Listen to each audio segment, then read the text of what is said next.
This morning, we are just chocked full of information on how you can enjoy yourself coming up in the next several days. And one big event is coming up on Friday, Jackie, that people are going to have a ball at. Absolutely. Very excited to have Michael Harris joining us in studio. Usually we're talking about various theatrical productions that are going on, but there's something special that you're involved with. Kitten Bomb Comedy. That's right. You need to explain this because that's an interesting title. Yeah, to be honest, the group started in 2016, which is before I was here in town. So I'm not really quite sure how they got their name. I should look into that. But I think some of it's probably just the kind of wow factor. It's something that's funny and not too inappropriate, but a little bit inappropriate. But yeah, so I'm not quite sure exactly how the name. I guess it could relate to us in the fact that we are explosive with talent. Oh, I love that. I love that. And it kind of catches your attention. You hear Kitten Bomb Comedy and you're like, it's hard to forget. Yes. So what is it? Yeah, so this show, this coming Friday, it's called Off Script in Space. What it is, it's our kind of brand. Off Script is going to be this long-form 2-act show, and we did one in November, and it sold out. This is the same long-form 2-act show. I mean, it's going to be different because it's improvised on the spot, but this one has a theme to it, which is in space. So it might be on a planet, might be on a spaceship, it might be on Earth just with a sci-fi theme. We're not quite sure because we don't know. It's going to be made up on the spot. But what this play is, what that means, a 2-act improvised play. Well, when you go to a play, there's going to be lights, there's going to be music and sound effects, and of course the script. Well, we do all that, but it's fully improvised. So we have Miles on the light, who's amazing. So normally things are scripted, so cues will happen, you'll know where to go. Well, he might decide at the start of the next scene that there should be a spot in the bottom left, just a spotlight. We have to run and get to that, and we don't know what's going to happen. He's going to try to follow us as we move from side to side. So he has free reign to be as creative as he wants. I was going to say, I thought maybe he just had to follow you, but he could make decisions that influence how the show progresses. Exactly. We want him to be as much of the team as anybody that's on stage, and so he gets to make decisions. And same with our artist who will be doing the sound.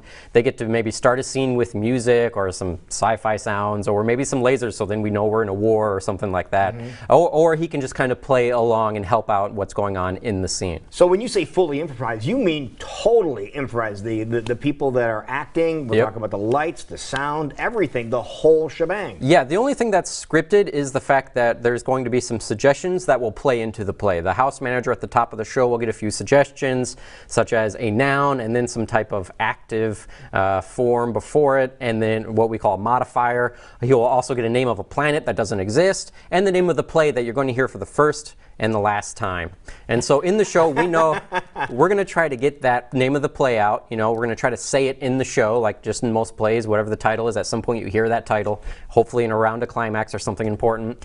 With the name of the kind of noun and modifier, how that works in it, we try to make it our emergency or our kind of, well, let's just say this, at our last practice, the noun was rutabaga, and then the modifier was slapping. And so eventually this monster infiltrated the ship, and it was a slapping rutabaga, a giant slapping rutabaga. Let's talk about the cast of characters that make up this improv team. How long, at least for a couple of years, you said, you guys have been together, so you're kind of familiar with each other's different skills and quirks and things that you can add so that you can put something like this together. Yeah, it requires a lot of trust. And so the original group started in 2016. A few of us joined in June of 2017, and then the last few that we just added were back in February, beginning of February. So no incredibly new members, but these ones in February were pretty new because we hadn't added any in a while.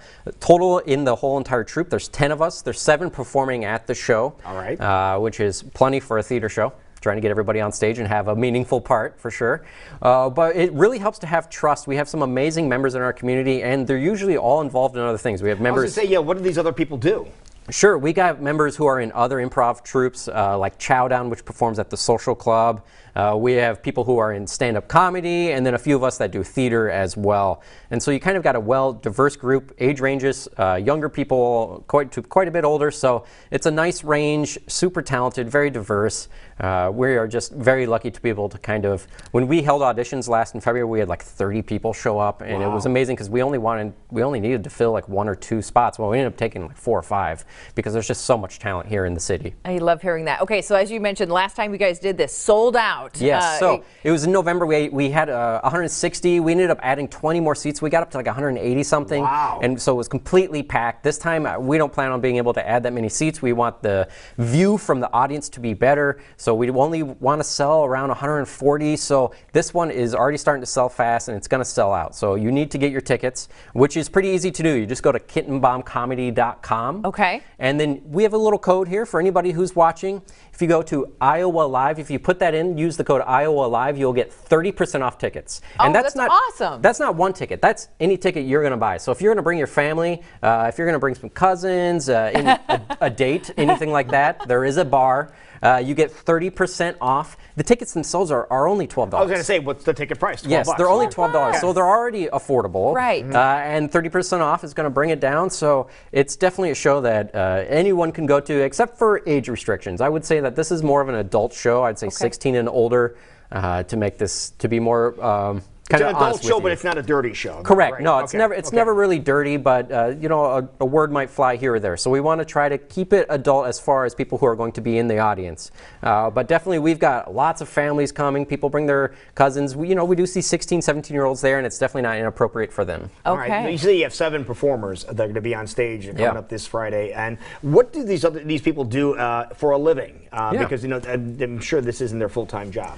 Yeah, totally. So we have an accountant. We have a lady who does HR and media marketing for a construction company.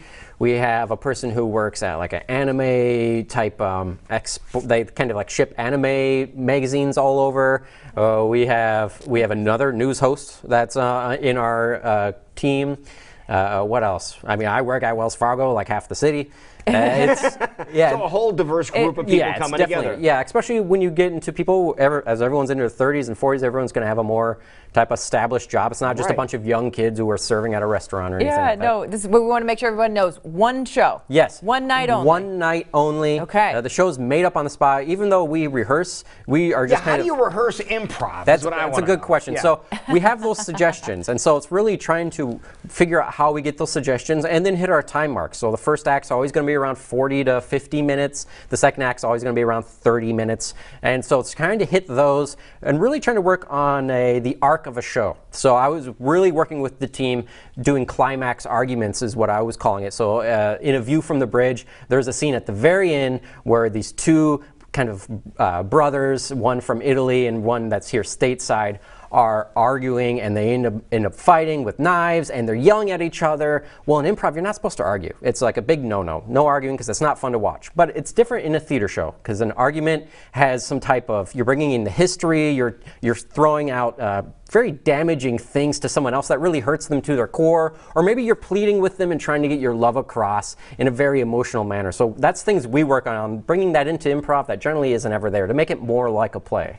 Unbelievable. How did you get into this at the beginning? Because this is very intense. Yeah, and this is something you can't find anywhere, really. You see it in Austin, you see it in LA, Seattle. Every once in a while it'll make an appearance if there's a touring show in Minneapolis or New York. But I learned it out in Seattle when I was out there for college and stayed a little bit after at Jet City Theater. It's called like just 2-act form or devised theater form, and they do it all the time. And it's hard to find, mostly because it's hard to find a theater for an improv troupe to perform in. It's expensive. So we were lucky enough to have some sponsors. Thank you, sponsors. But yes, it's a 2-act form. I learned it out in Seattle, and you can modify it a bit, add themes to it. The last one was set around an event that happens in a city. This one is sci-fi. So that's kind of how the wrap of it works, but really it's different every single time. So hopefully it's good. It will be. The last one sold out and everyone loved it. But yeah, we don't know what's going to happen, but we do know that we have the talent to put it on, and we are so excited. That has to be the most exciting part for you, is not knowing what's going to happen. Exactly. It's scary to be backstage and hear the house manager, who's not part of our team, ask for suggestions, and that's going to decide what our show is going to be. Right. The last time we heard the suggestion, Shrunken Head, and we were just like, oh no. But it ended up being awesome. It's just like when it's not, the suggestion isn't coming from us in rehearsal, we just get scared when it's coming from an audience, because in rehearsal it's just us throwing out suggestions at each other. When it's coming from an audience, you never know, and that's what's fun. That's what's really fun. Could have another slapping rutabaga. Yes. Okay. Yes. Well, you can tell you guys have a blast. Your poster is just colorful and bright. Your team of characters are just look like a wonderful troop of people. So come on out, see this off-script sci-fi theme, which is going to be a ton of fun this Friday only. Come and Go Theater. You need to get your tickets. 8 p.m. is when the show starts. And use our code. Hey, they're helping us out here with all of our Iowa Live viewers today. If you put in that code when you're getting your tickets, 30% off. And we want to remind everybody, kittenbombcomedy.com is where you need to go if you want to get your tickets today. kittenbombcomedy.com. And if you enjoy the performance coming up this Friday, then you'll have some other ones coming up before the end of the year, too. Totally. So we have our monthly show at the Java Joe's. That's going to be a little more like Whose Line Is It Anyways, and that's family friendly. That's every second Saturday at Java Joe's. And then later on, we plan to be doing these again at different theaters, whether it's the Come and Go or the Stoner. You will see us again, but you won't see this show. This show. One Not this one. It's off script, but this one is in space. All right. KittenBombComedy.com. Make sure you check them out and get your tickets today. Use Iowa Live to save 30%. Thank you so much for joining us this morning.